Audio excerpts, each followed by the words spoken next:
1월 8일에서 9일 밤 러시아 미사일 오레슈닉이 리비우를 공격한 정확한 목표물이 밝혀졌습니다. 러시아에서는 모든 선전 매체가 오레슈닉 미사일이 거대한 가스 저장소를 공격했다고 목청껏 외치고 있습니다. 그래서 이제 우크라이나와 유럽은 분명히 얼어붙을 거라고 합니다. 한편 우크라이나 언론은 러시아인들이 리비우주의 스트리스키 가스전과 가스 저장소를 타격하려 했다고 보도했습니다. 하지만 이후 현지 당국은 리비우주 루드노 마을에서 충격파로 인해 가스 자동 안전 시스템이 작동한 것이 최대한의 피해였으며 가스 시설 자체에 대한 공격은 없었다고 밝혔습니다. 한편 우크라이나 대통령 볼로디미르 젤렌스키는 오레슈니크 미사일이 유럽연합 국경 근처 지역을 공격했다고 밝혔습니다. 그리고 유럽연합 자체에서도 푸틴이 서방에 분명한 신호를 보내고 싶어 했다고 이미 밝혔습니다.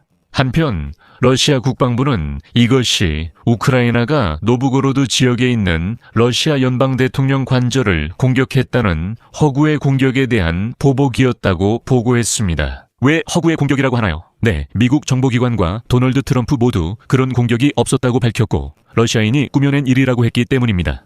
그런데 러시아인들이 갑자기 당황하기 시작했습니다. 러시아 국방부조차도 오레슈니크의 목표가 바로 그 알다이의 관저에 대한 테러 공격에 사용된 무인 항공기 생산 시설이었다고 밝혔으니까요.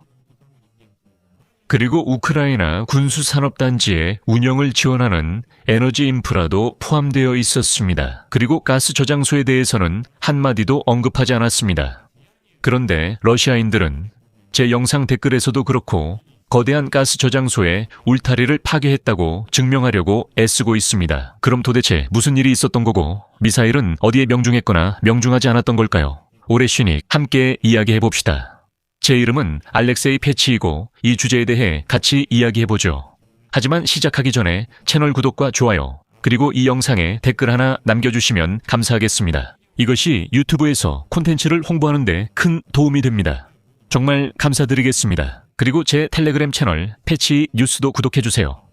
링크는 이 영상 설명에 있습니다. 그곳에서는 최신 뉴스를 실시간으로 전해드리고 있습니다.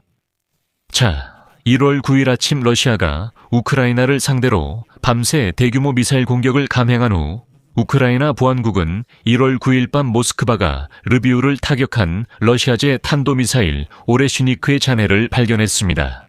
우크라이나 보안국은 약 1600km를 날아와 민간 인프라 시설을 파괴한 공격 무기의 파편 사진을 공개했습니다. 우크라이나 보안국에 따르면 현장 사진에 미사일의 안정화 및 유도 블록이 찍혔습니다. 즉, 본질적으로 무기의 두뇌, 엔진과 방향 조정 메커니즘의 일부, 분리 블록 노즐 일부가 있다는 뜻입니다. 즉, 탄두를 서로 다른 목표로 유도하는 메커니즘.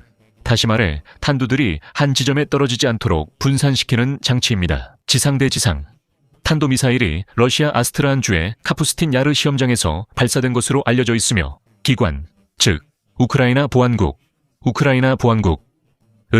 오레슈닉 미사일 파편의 사진 8장을 공개했습니다. 결국 러시아의 오레슈닉 미사일이 르비우 인근의 시설을 공격하면서 가스 시스템이 손상됐다는 소문이 퍼졌습니다. 그리고 러시아인들은 아예 더러운 입으로 소리를 지르기 시작했습니다. 제 영상 댓글에는 오레슈닉 미사일이 유럽 최대의 가스 저장고를 확실히 파괴했다는 내용이 달리고 있습니다. 이제 우크라이나와 유럽은 분명히 얼어붙을 거라고 합니다. 러시아인들은 15년간 가스 없으면 유럽이 얼어붙는다고 믿었지만 유럽은 그렇지 않았습니다. 이제 오레슈닉이 가스 저장고를 파괴해 유럽과 우크라이나가 얼어붙을 거라는 새로운 전설이 생겼다고 합니다. 그럼 공격 대상에 대해 알려진 것은 무엇입니까? 우크라이나 무장군 서부공군 사령부는 1월 8일 23시 47분에 러시아 연방군이 탄도미사일을 사용해 리비우시의 인프라 시설을 공격했다고 밝혔습니다. 이후 공중 표적이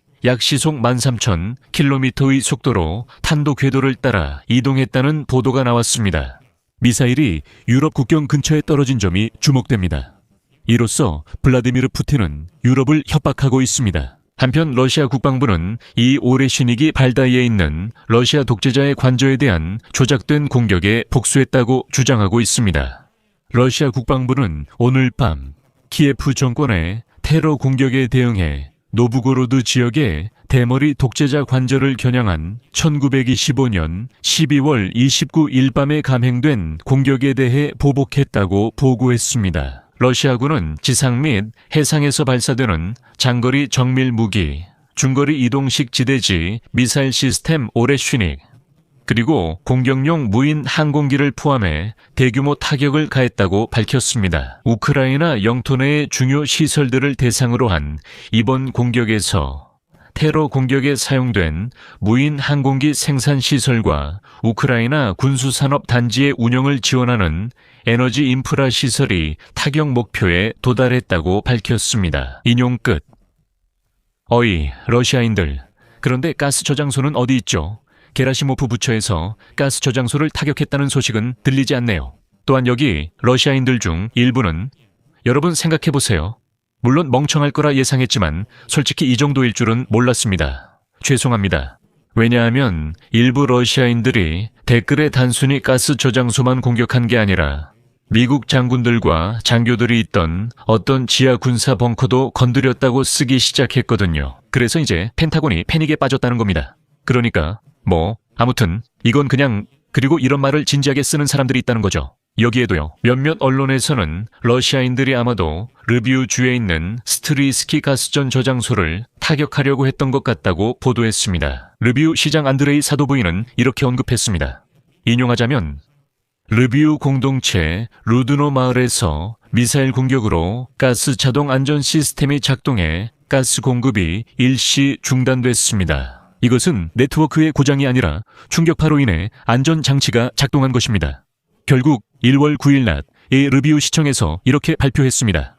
인용하자면 오레슈니크 공격의 충격파로 인해 보호 차단 밸브가 작동했습니다. 루드노 마을의 가스 조절소에서 네 거리의 주민들이 몇 시간 동안 가스를 사용할 수 없었고 1월 9일 점심시간에 마을 모든 주민들에게 가스 공급이 재개되었습니다. 이것이 바로 공격의 모든 결과입니다.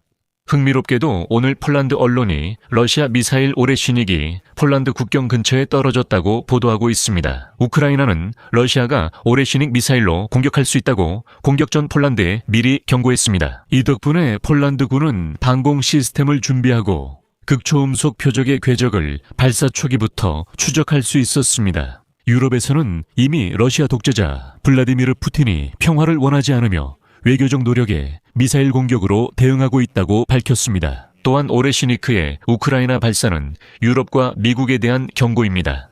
이러한 발언은 유럽연합 의장이자 외교 담당 대표인 카야 칼라스가 했습니다. 그리고 그녀의 인용문입니다.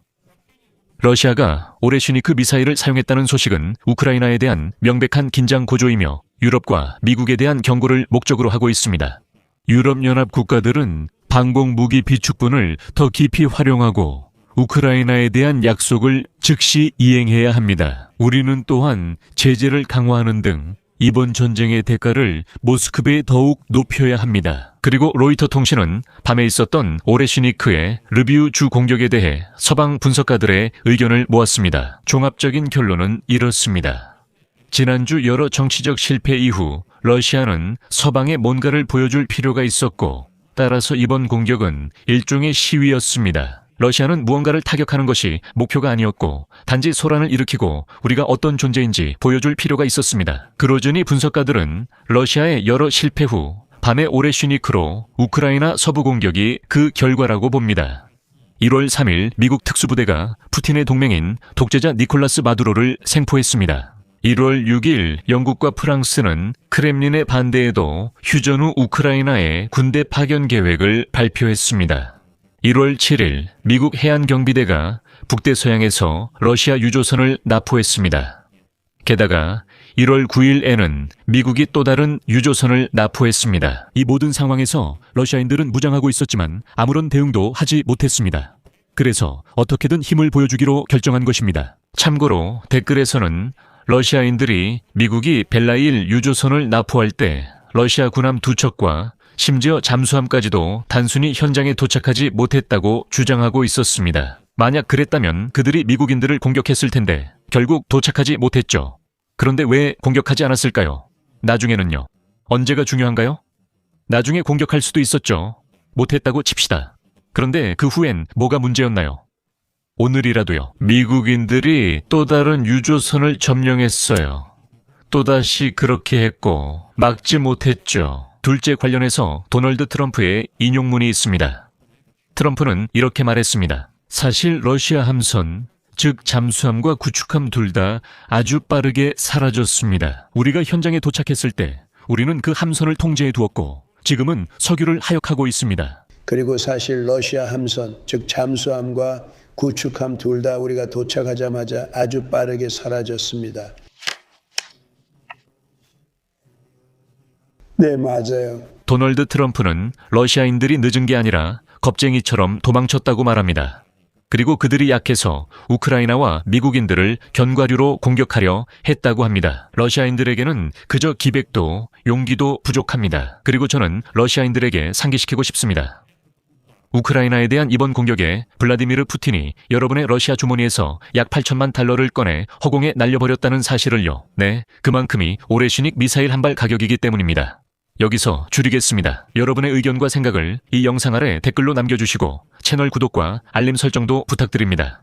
그리고 이 영상이 유익하고 흥미로우셨다면 좋아요도 잊지 말아주세요. 여러분은 이 유튜브 채널의 운영을 위해 영상 설명에 있는 링크나 계좌 정보 또는 화면에 보이는 QR코드를 통해 후원이나 구독으로 지원하실 수 있습니다. 오늘은 여기까지입니다. 건강 잘 챙기시고 모두 안녕히 계세요.